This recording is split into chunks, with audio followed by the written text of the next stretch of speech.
write this complex number in polar form, and it's some number with high exponents. You really don't want to exponentiate this number of times, but rather use the de Moivre's formula.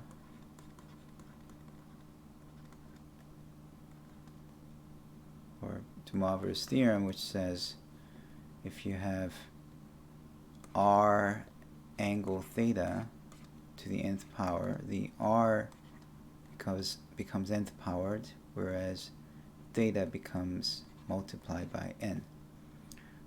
Remember, this thing is in shorthand r angle theta, so this is what I mean when I write r angle theta.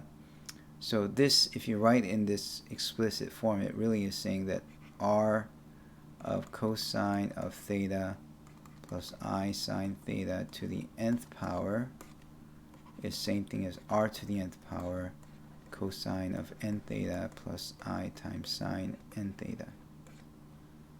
Okay.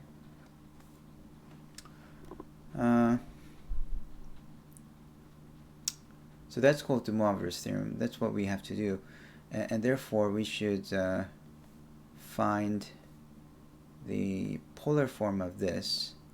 So what is the polar form of -1 minus radical 3i? That's on the complex plane, you go one step left, -1, and then negative radical 3i.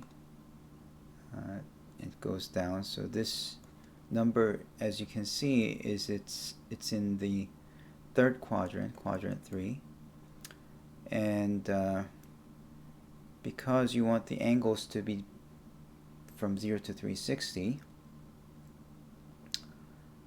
well, here are the formulas that you must know. The formula for r value, if you have a and b, so if you want to take a plus bi something into the polar form, your r value should be square root of a squared plus b squared, and your angle theta should be tangent inverse of b over a plus some angle alpha. And what is this alpha? Well, alpha depends on which quadrant you're in.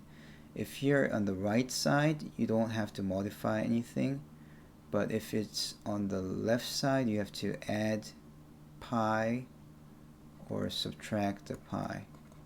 And this is just one convention. This generates your theta to be between -pi to pi.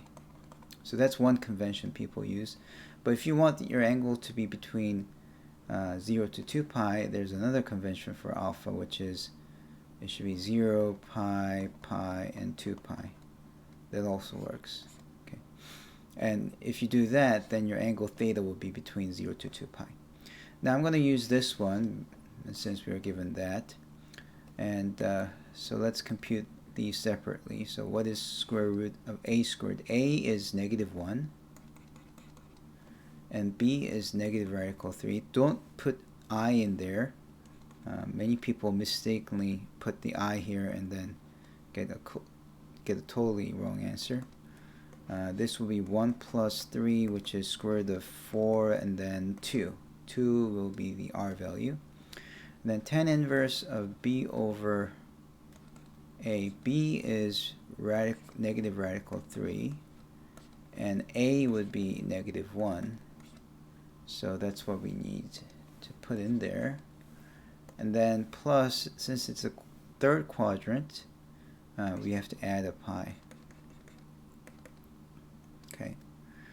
And then negative, it becomes positive, so you need tangent inverse of radical 3 plus pi. And tangent inverse of radical 3 is pi over 3. If you look at the table, you know that tangent of pi over 3 is radical 3. So tangent inverse of radical 3 will be pi over 3. And then you're adding pi, so it's going to be 4 pi over 3.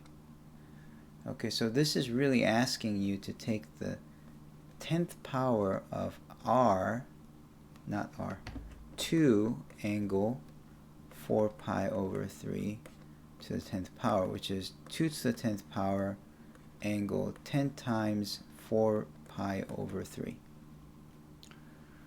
Okay, so what is this? This is 40 pi over 3. And 2 to the 10th power, that's 1024. So I already have this first part. However, because 40 pi over 3 is beyond 2 pi, you need to come up with a, you need to convert this into a coterminal angle that fits between 0 to 2 pi. So how do you do that? Well, 40 over 3 is, well, it's 13 times 3 is 39, right? So 13 and a 1/3. So in other words, it's 13 plus 1/3. So this is going to be equal to 13 pi plus 1/3 pi, because there's a pi multiplied. But then 12 pi is what? Every 2 pi is a full circle, so 12 pi is 6 circles. So this is coterminal to,